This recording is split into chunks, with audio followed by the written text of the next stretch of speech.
Hey guys, God bless. Hope everyone's doing well. I normally don't do videos like this, like real quick fire videos or whatever, but I just felt led this morning. This has really been placed on my heart.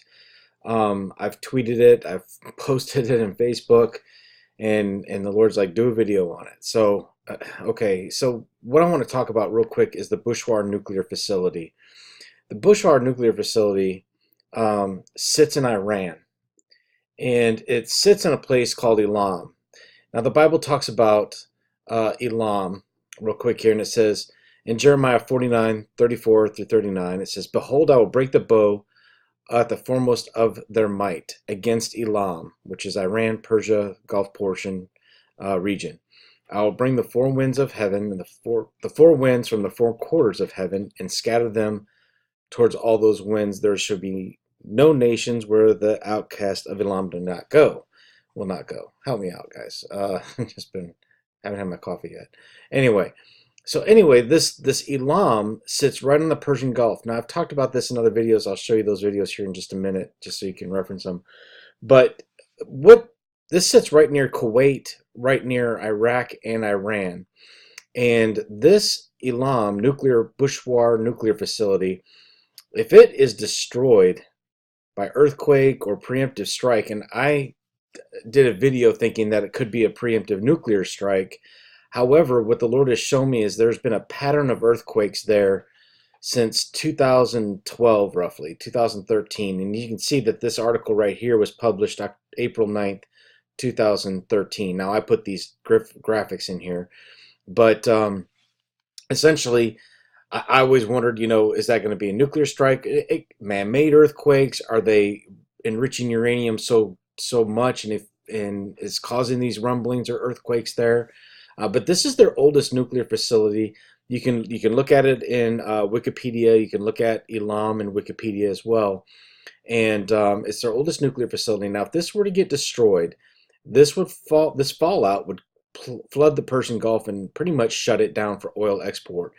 Our oil pretty much comes from Kuwait, Saudi Arabia. Now that does leave the Red Sea on the other side, but there's another story there about Babylon and Mecca being destroyed. So again, just take this to the Lord this morning. But I wanted to show you a few articles that I've been keeping track of. In January 7th, 2020, we've already had an earthquake strike there again. Um, now, as you see in some of these dates, you're going to see January 8th, two earthquakes. So it doesn't say two earthquakes here, but yet it says two earthquakes here in CNN, January 8th, both striking that nuclear power plant. You also have, this was in 2013, where it killed 37 people after a 6.1 hit directly at Bushehr nuclear facility.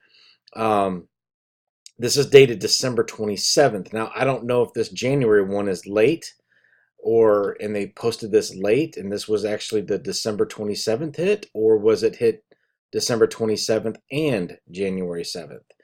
So I'm not sure on that. But anyway, it says here, December 27th, that another earthquake occurred at the same nuclear power plant. Okay. And of course, it was the Bushehr nuclear plant located on Iran coastline. So this is opened in 2010. Bushehr is not only the first nuclear plant, but the first civilian reactor in the Middle East. So, and this one's dated November 7th, 2019. So you have these earthquakes, and keep an eye on that area. Now, a sister the other day came out with a prophetic word like, go get gas in your cars, stuff like that. I don't know if that plays in on this, if God is going to hit this thing right away, right now. I don't know anything about timing. Okay, but we can see a pattern there, and that's definitely something to watch. If this shuts down, oil will go through the roof. That I can promise you. And we can see the pattern, and we can see that God has established a pattern of earthquakes here, and maybe this is why Iran is not in Psalms 83, but yet in the later war, which I think the later war is the Gog Magog Confederacy. So just keep that in mind, guys, and God bless and take care.